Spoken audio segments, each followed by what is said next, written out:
Hello, good evening, everyone. Welcome to the latest in the alumni webinar series for St. Mary's University of Minnesota, Philanthropy and Development.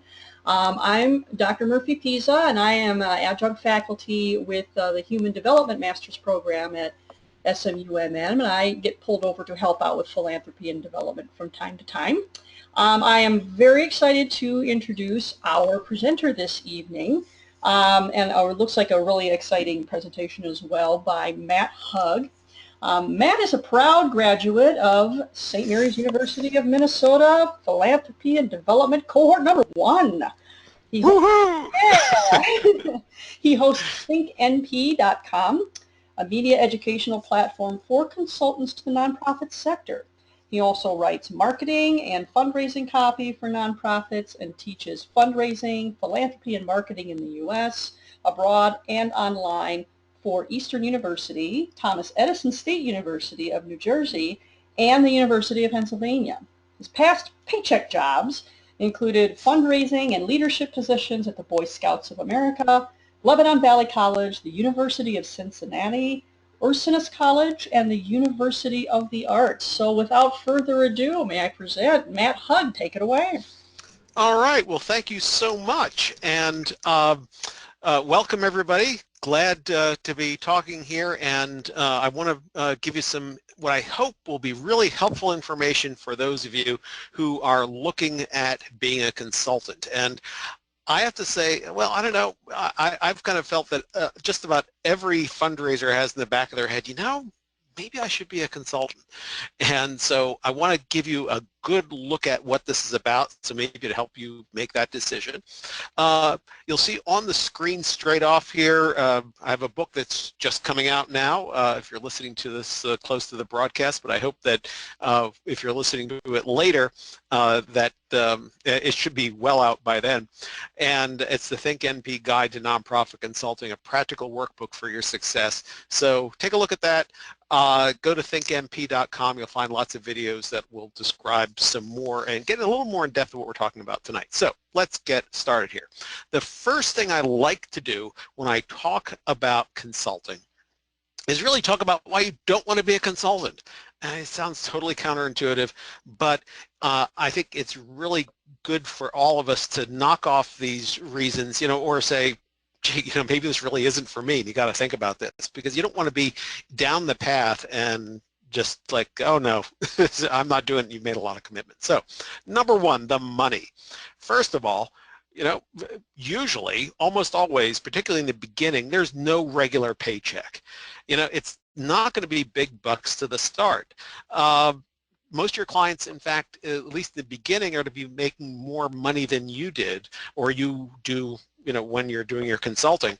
And you have things like health care to worry about, especially if you don't have a spouse or somebody you can rely on for that. There's taxes like and quarterlies and record keeping. There's deadbeat clients. And especially if you're working through a situation where there's a pass-through, maybe you're doing printing for somebody or whatever, other people get paid first a lot of times before you do. So just keep the money thing in mind. Not to say you can't make money doing this, you can, but especially in the beginning, there's some obstacles there. Okay, work. Yeah, and I had somebody early on in my consulting career tell me that, she was a development officer. This work thing, people say, oh, your own business is going to be the hardest thing you ever do. She said, are you kidding? Well, it will be hard, but maybe not how you expect it. Really, what you're going to find is it might be uncomfortable, because there are going to be some things that fall out of the thing you do, whatever that is, whether it's campaigns or direct mail or phone-a-thons or whatever, that it's just not in your comfort zone, and we'll talk a little bit about that later. Hours, long hours, inconvenient hours, never-ending hours. Oh, well, that probably sounds like what you do right now, right? But it's a little bit different when it's your hours and you're not out there working for somebody else. So just keep that in mind as well. Culture. This is remarkably different, and honestly, probably the thing that hit me the most when I got in my own consulting was that, first of all, you're a culture of one. Well, if you're going to be doing this independently, and you'd be surprised. Folks will tell you, or at least imply to you, or treat you as though you've left the nonprofit club. You're one of them now, one of those other people, not a nonprofit person. And so the social respect may not be quite there from the people who just a few days before considered you a peer. Your neighbors don't think you work sometimes. That can be an issue. I will tell you something just happened, no lie, just happened to me today. I was getting my teeth cleaned. And one of the things that's nice about doing your own consulting is that you can schedule stuff when other people aren't doing it, because you can work other times when they aren't. But the woman said to me, "You're retired, right?" Now, honestly, I don't think I look that old. But it was how I was dressed. I was there in a polo shirt and a pair of shorts, and I said, "No, I'm not. I have my own business. I work at home." And it was like, "Oh." So people may not quite grasp the fact that you have that flexibility. And then the last thing here I want to talk about is responsibility. You own your own mistakes and successes, and believe me, your mistakes will yell louder at you personally than your successes, and you just have to get used to that after a bit. It's not a problem, and eventually you will have more successes than mistakes, but you're going to be responsible for all of it, because you is it. All right, so let's talk about flip into why you do want to be a consultant. And these are really important things to keep in mind. First of all, did you just get fired? A lot when people, I had somebody say to me not so long ago, "You've never been a development officer unless you've been fired at least once." But sometimes, you just get tired of that merry-go-round, and somebody just, you want to get out and do something yourself. So maybe, you can't find the job that you like or one at all, and that's okay. And, that could be your age, the economy, any number of things that for more or less obvious reasons, people decide that they're not going to take you on, so you have to do something yourself. Maybe you need or want to leave your current job because you're bored, you have a conflict with your employer, you're tired of office politics, because really clients don't have politics. Yeah, talk about that. Maybe you have a change in your family situation, like children, parent care, going through that. You've just moved, you're a trailing spouse to somebody who has a job, that you've just moved. You want to semi-retire. Maybe you want to control your hours. Well, that's theoretically possible, but at least you can work around things, and that's good. Or the perceived lifestyle is attractive, right? Working in your PJs and slippers, getting up at 10 a.m. I actually do know somebody who is in their own consulting firm who says they don't take any meetings before 10 o'clock on the phone or in person. They're just not there. And that's fine. That's a decision they can make because they work for themselves. Need a few more reasons? I mean, maybe you just need some extra income and don't want to flip burgers, and that's just fine. You want to be your own boss. There are a lot of people who say, you're just tired of working for somebody else, want to do something themselves. You have a big ego, and boy, are you self-aware if you know about that. But that's good. That's not a problem. You want to make big money? Well, like I said, maybe not in the beginning, but there are some parts of consulting where you can actually do pretty good for yourself. And maybe it's your plan B, something, that, and we talked a little bit about that a couple of minutes ago about other things happening in your life, and so you have a plan B. Or you just want some variety in your life. You're keeping your regular paycheck job, but you're doing some stuff on the side. And I know a couple of people who do this, just to do something different as opposed to the regular job. So who calls themselves a consultant? And this is important to talk about because it's really, when you think about it, there's a wide variety of folks who get in and say, "Oh, I'm a consultant," but what do they really mean? Well, there are full-time people who, are in the consulting business indefinitely. I count myself as one of them. They do consulting all the time. It's, you know, in fact, for me, it's the longest job I've ever held, and that's great. But there are, you know, this is what they do, independent or working for somebody else. They're in transition between jobs, and until they find another full-time, you know, paycheck job. I find there's no embarrassment to say you're in transition, you're unemployed, particularly given the last economic cycle we were through. But some people still like to say that they are a consultant, and they actually will take on jobs, you know, while they're looking for something else. So that's okay. Maybe they're consulting as part of a bigger firm, and there are full-time consultants who do that who aren't independent, and we'll talk a little more about that in a minute. Who else calls? Well, they're part-time people. You know, people who contract episodically with a bigger firm. I know a couple of folks who do this, who are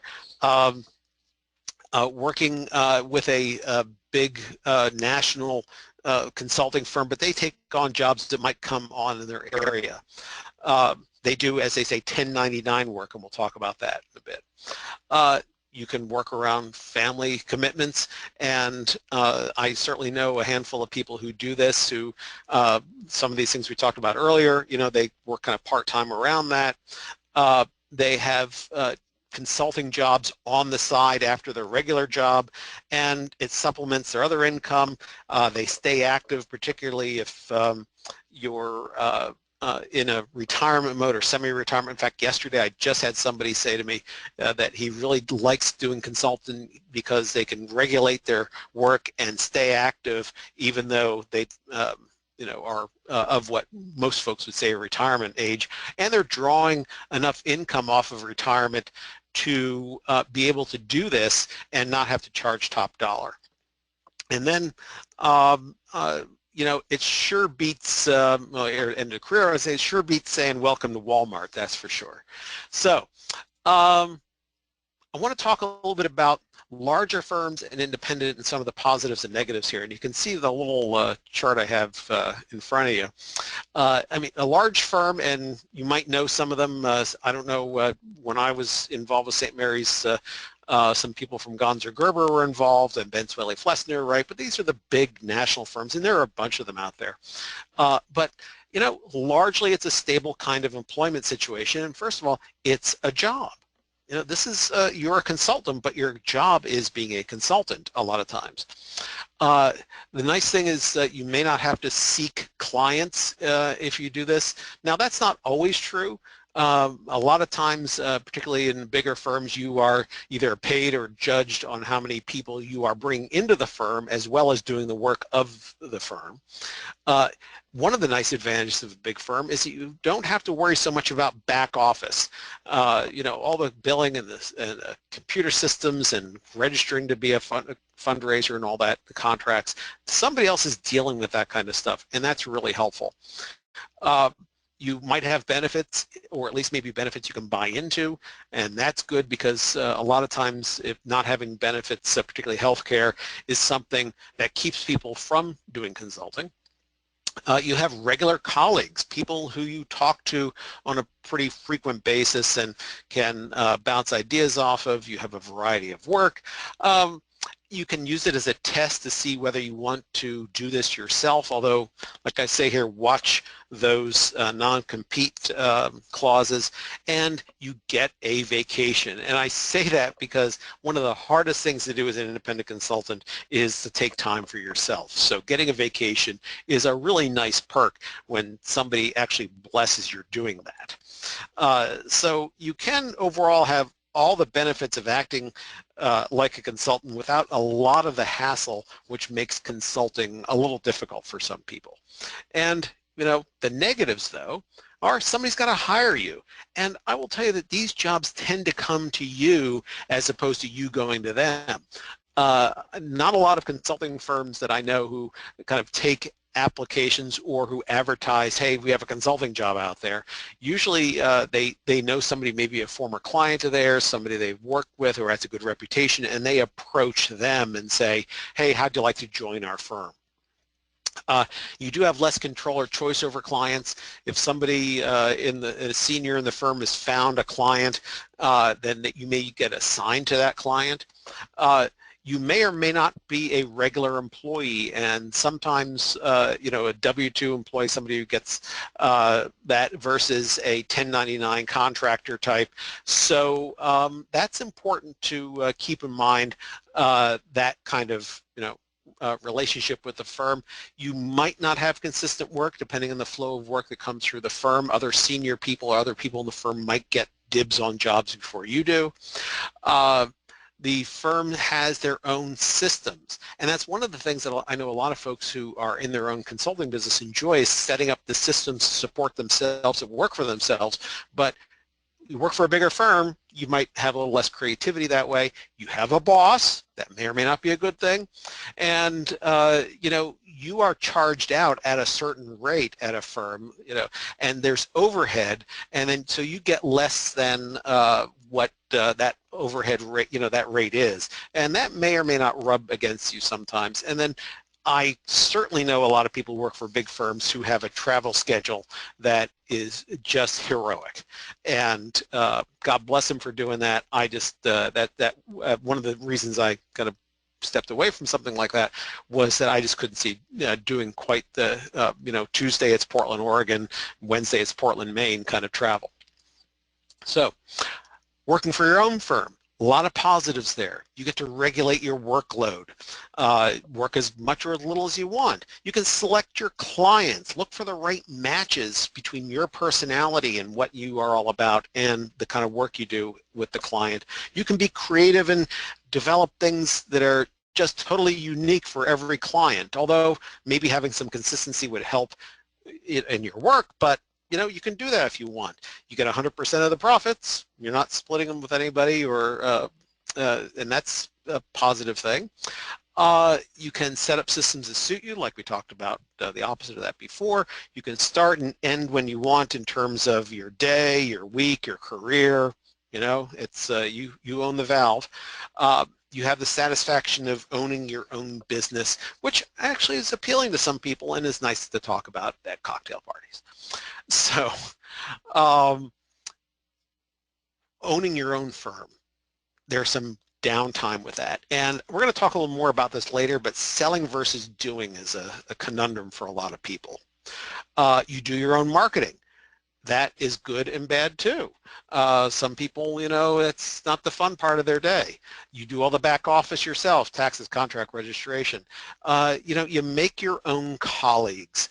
And that's important. In fact, here in Philadelphia, and I know in Boston and Chicago, there are consulting support groups, you call them, associations of independent nonprofit consultants, and that's good for a lot of people. I enjoy that kind of interaction, at least. You maintain your own records, build up your own systems. You have startup expenses, which established firm wouldn't have. And, your income is inconsistent, so you have to have tide over for lean times. You have to be prepared for kind of the ocean wave of money coming in the door. Is there a lot, and then there's nothing for a while, and then there's, it kind of goes that way. And if you can work out a vacation, that's a great thing. It is remarkably difficult to do sometimes. So there are negatives to doing this. But that all said, you have to, one of your first decisions is to say, are you broad or are you focused? And broad is, I'll do anything versus I only do this. And you really start with who you are. What's your background, right? Who do you like working with? Do you like big picture stuff or tight focus stuff? Do you like, grant writing or advising, like campaign management? What kind of fundraising have you done? Is it the kind of work you like to do? What kind of missions do you like to work with? So, only you can decide about this and what's special about how you do it, because the next thing you have to decide is what's your niche, what's your unique selling proposition. Because honestly, you're good at what you do, I am sure, but a lot of people do the same thing. I mean, we could say direct mail, we could say campaigns, we could say major gifts or planned giving or any of the things that, we all know we can do right, but you do it differently, and you have to ask yourself, what makes me different in these kind of categories I have up here, like your skills. Maybe it's I know somebody in the Philadelphia region who only works in Chester County, and that's it's not a small area, but she knows everything there is to know about the prospects and the nonprofits just in that geographic area, and that's her unique selling proposition. So whatever it is, you have to look at that, and can you describe it in one sentence? Or like I like to say, can you describe it to a child? What is it that you do that makes you different, and can you say that easily? So, you're a contract major gift officer in the New York metropolitan area for hospitals. Great, that's fine. That's your niche. When I was fundraising, I met a fellow who only did accounting for hotel linen companies in Manhattan. Boy, there was a niche, but he could do it there. Okay, the next consulting attribute is having self-confidence. And you wouldn't think so, but you know what? This is really big. You don't have to be an over-the-top extrovert. You don't have to be really ready to sell yourself at a moment's notice, but you have to have self-assurance. You have to be able to talk about what you do, communicate with folks in the way that you like to communicate, because nobody's going to force you to communicate in some different way. Remember, this is all about, you can totally customize this to your personal style.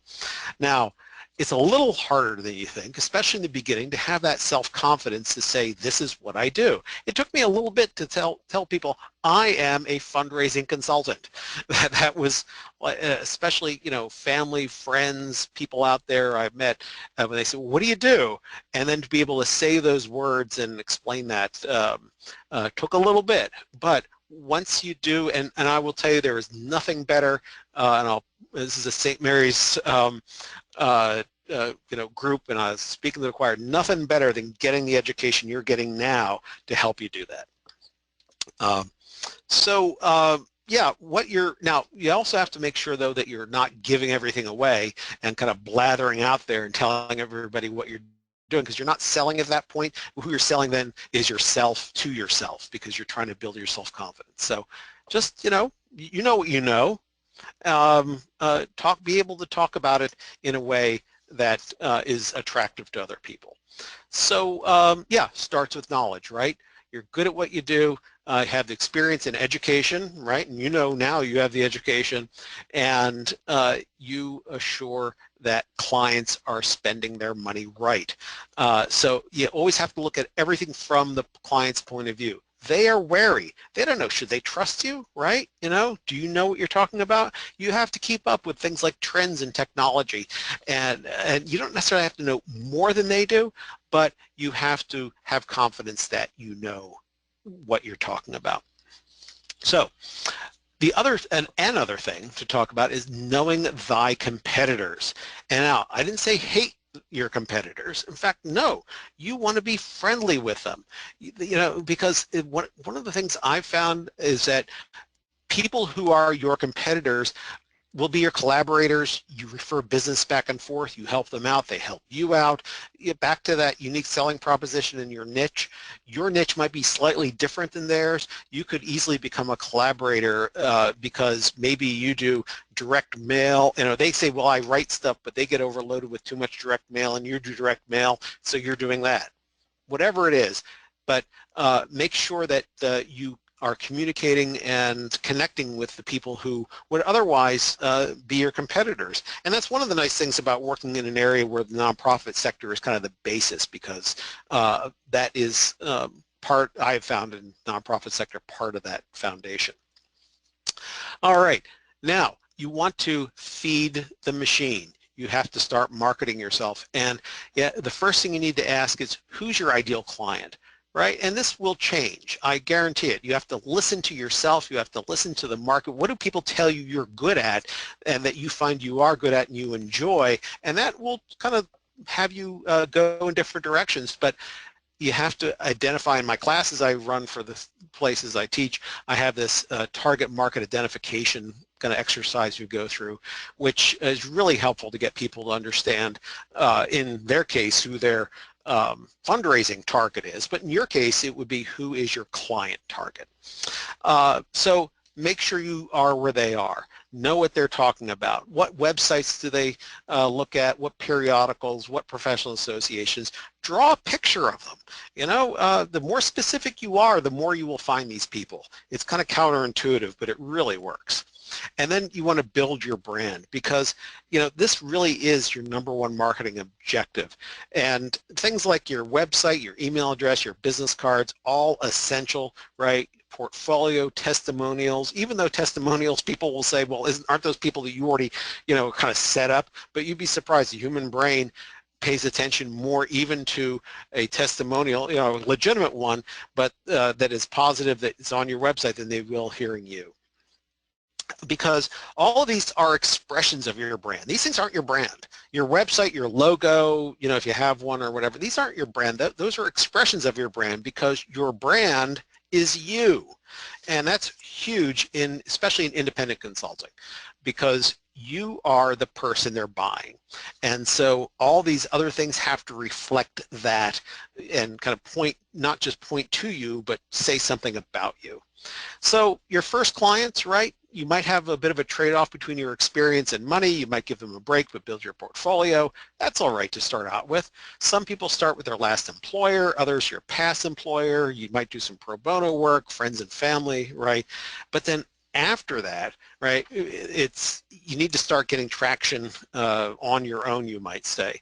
And so look at cold calls. Look at postal mailings, look at emails, advertising, right? Social media. It's honestly, as a fundraiser, you are well enabled to do these things. I say at AFB meetings sometimes, you know, wait a minute, what are we having a problem with here? We're fundraisers, we do this stuff, right? You know, why aren't we getting members? We do this, we know how to do this stuff. So apply your fundraising skills to your own business. And you know, what I really like about these things, and you know, what you're doing, you're building your relationship, your network with potential clients and all, is that you want to match your type of work, whatever the specialty is you do, with your personality, with what you like doing, and then your target market. So it's a confluence of all these things, and so you don't have to do all these, but you pick the ones that you're really adept at and you really enjoy. Like if you really enjoy just picking up the phone and calling people and meeting new people, then cold calls might be the way to build your business. You know, if you're really a social media maven, maybe, you know, working on LinkedIn or Facebook is the way to go. Whatever it is, if you like it, you're going to do more of it. That's how you're going to get business. And remember, you can always say no. That's okay. Not a problem. Now, once you get a client, how do you charge? Well, by the hour. A lot of people do this, right? By the job. Personally, I prefer this because I hate counting hours. But if you get good at something, you actually get more per hour, but in the beginning you might get less. Retainer, if you can get them, that's great. They're really hard to get somebody who's just going to pay you every month, say, for whatever hours you work. And there's a bit of a risk involved there because you might end up working more hours than is justified for that number of dollars. And commission. And there are some aspects of consulting to nonprofits where that's appropriate. Of course, in fundraising, I don't have to tell you this. In fact, I have another slide here and we'll talk about why commissions aren't good, but you already know that because you're St. Mary's graduates or students, and I will kind of channel my inner Tim Burchell, the program director who was there when I was there, who was an ethics expert. But I'll let you read this on your own, but you know why commissions won't be good. It's the same reason why they're not good in fundraising as they are in doing your consulting. A lot of groups I have to tell them this though. Okay, how do you get paid? Honestly, I'm probably one of the few people who still gets checks. I mean, you can do credit card payments, you can do PayPal or Stripe or something. I've had a couple clients want to do that, but usually people just write you a check. You know, you pay your own taxes and all that, and at the end you get you send the client a 1090, or the client sends you a 1099, and you account for all that on your taxes. I will tell you a little tip here: make up a W-9 already. This is the identification form for the IRS for your client, and have it ready to go, so when they ask for it, boom, you pop it back to them, because your clients will be impressed. It's really weird, something simple, but apparently they have a hard time getting those. Now, if you get a paycheck, that means that comes with all the benefits already taken out, and that usually means you're working in-house for a bigger organization, like a big like a hospital or something, or you're with a firm that assigns you to clients. And I want you to take a look at just Google this, the IRS 20-factor test, to make sure that you are being considered a consultant or a contractor, and most contracts you sign with clients will refer to something like that. Okay, talked about this a little bit before, but this is really big. So 30, 10, or 60, 30, 10. Okay, really important to get to know these numbers. 60% of what you do ought to be in marketing and sales. This is really important. Even though that's not what you say, well, I'm not in the business to do that. Well, but if you're putting a really good amount of time into getting clients, you will then be able to spend a lot of time, 30%, doing your thing, whatever your thing is, whether that's running campaigns or writing direct mail or whatever it is. And then 10% of your time back office, and that's accounting, maybe maintaining your website, although that's kind of marketing, but stuff like that. So just keep these proportions in mind, that to be, in my opinion, to be successful in this, you really need to spend a lot of time on marketing and sales. That will drive your ability to do what you really like to do. Okay, make sure you know your business works for you. This is a tool. Consulting is a business, and treat it like one. Treat it seriously.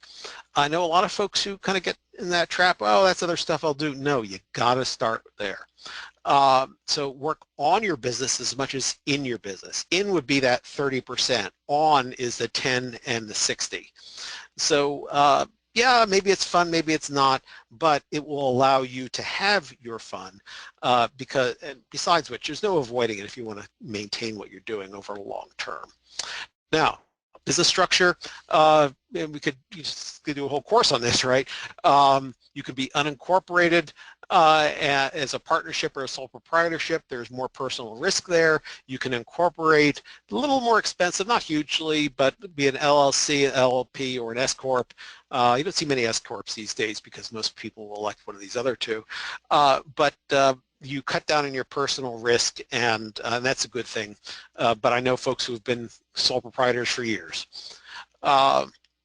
And then let your attorney or accountant guide you, and I think it's important to get that kind of advice from them. Insurance, yeah, get insurance. Some clients require it, some don't care. Errors and omissions, liability, if you're using your car, make sure you account for that properly. These are things that, again, some will say, hey, if you work for like a big university or hospital, they'll tell you must have these things. Others, small organizations, may not worry so much about it. But and just remember that not all agents sell business insurance, and it may not be as expensive as you think, so just check into that. State registration, this is really important. More than 35 states require you to consultants to register. You must register in the state of your client, and registrations are not transferable between states. It might cost you nothing to register to $800 in New York per year. Some will require you to submit contracts to the state to get them approved before you do work. Some states will have multiple types of registration, fundraising, counsel, and solicitors.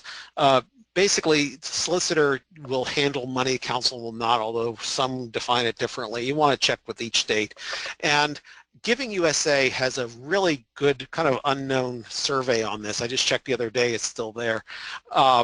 where they update the laws and put it on a handy chart. It costs you about 20 bucks.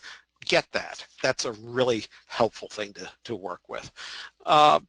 Infrastructure, you probably already own some of this stuff, your office space and computer equipment.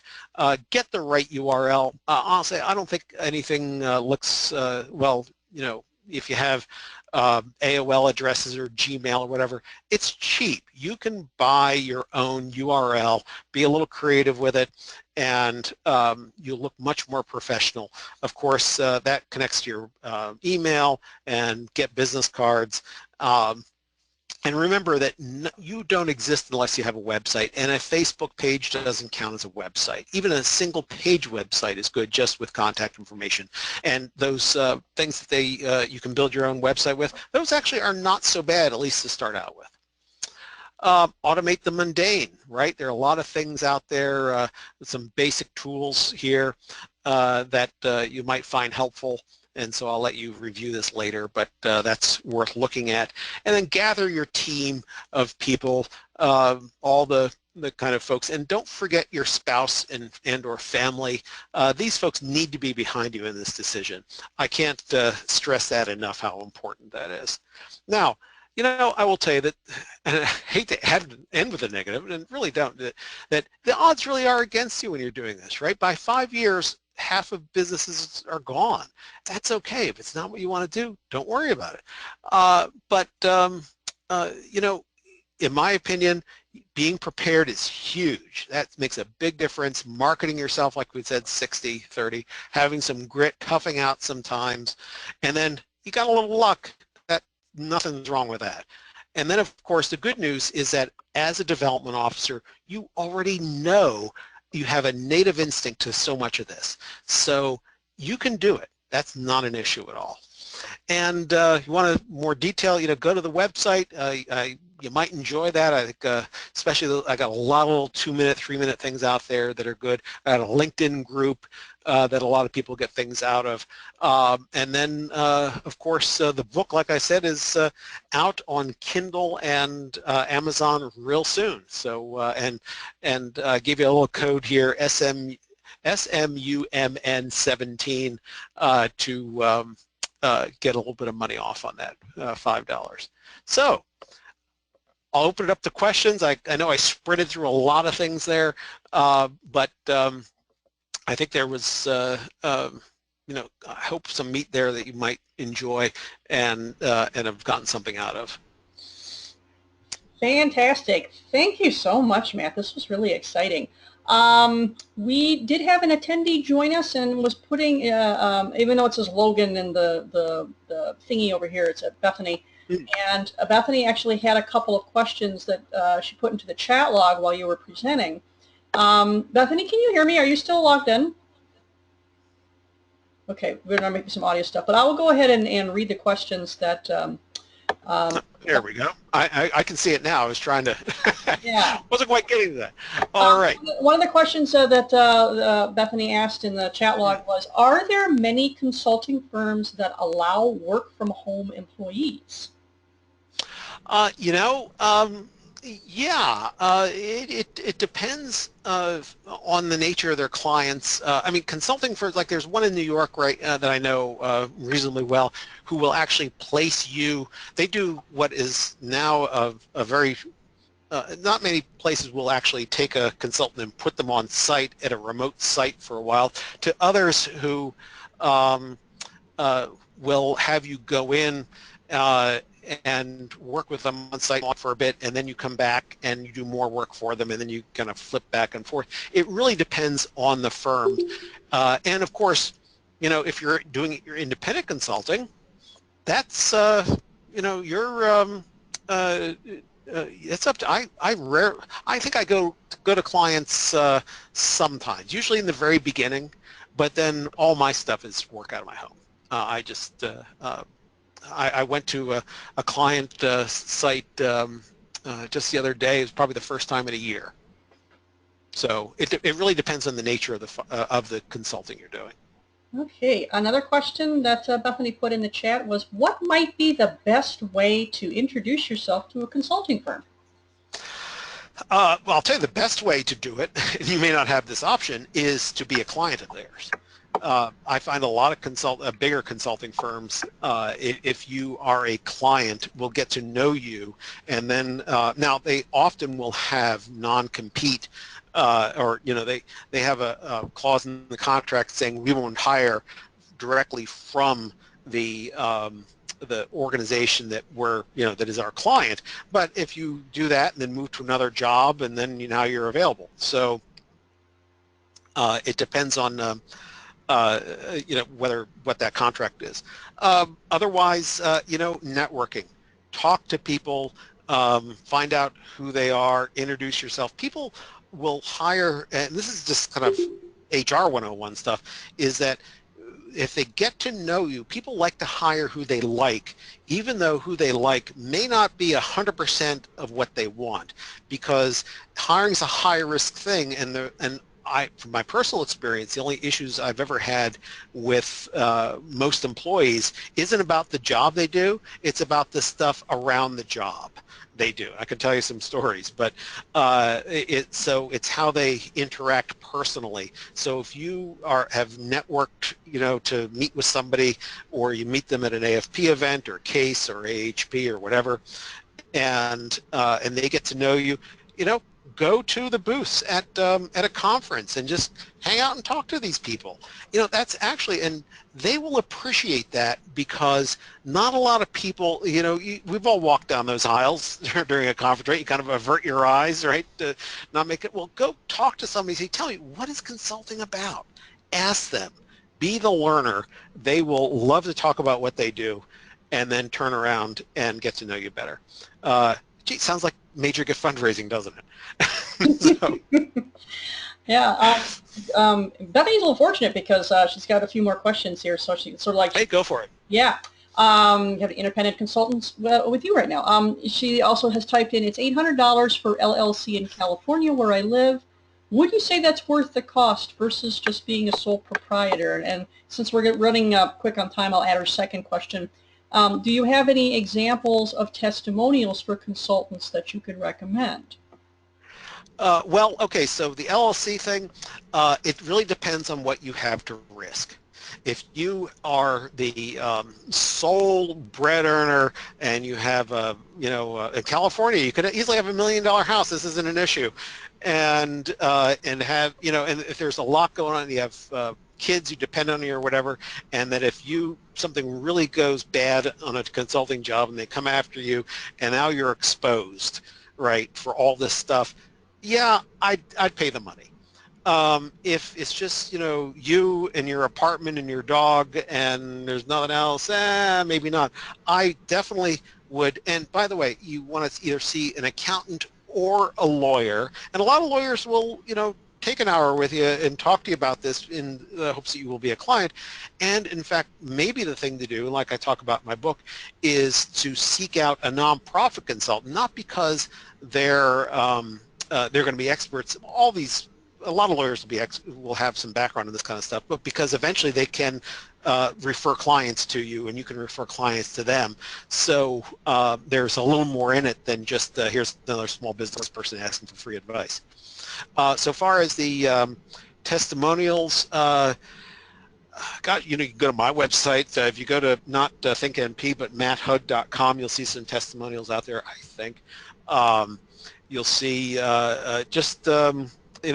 Google somebody's website, and you'll start seeing some things that a lot of folks use testimonials. I think if I understand that question correctly, just some samples of them. There's probably a lot out there. Okay, well, we are up. Yeah, thank you very much, Matt. And we are up against time here, so I wanted to step in and say thank you for just a terrific presentation. I learned a heck of a lot. And I'm glad actually that you started out with this is why you don't want to do it, because I think a lot of us aren't cut out to be consultants. I think there's a temperament and a level of discipline that you have to have. And so I wanted to thank you for this really exciting, really informative presentation. And happy to do it. Thank you for having me. Yeah, and like I said, for the folks who were in attendance tonight, if you know of folks who wanted to who would be interested in this, we have recorded this. It is part of the St. Mary's University of Minnesota P&D webinar archives, so you can actually access it through St. Mary's, and you'll be able to watch it at a date at your convenience because we have been recording it. So thank you for your attendance, those that attended, and once again I wanted to thank you, Matt, for a really exciting presentation, and thank you for helping out St. Mary's Philanthropy and Development. I'm happy to do it. Thank you. And if anybody wants to reach out, pop me a note. Not a problem. Happy to have a conversation. Like I said, check out the videos out there on ThinkMP because I think you'll find them helpful too. Fantastic. All right. Well, good night. Okay. Thank you and good night.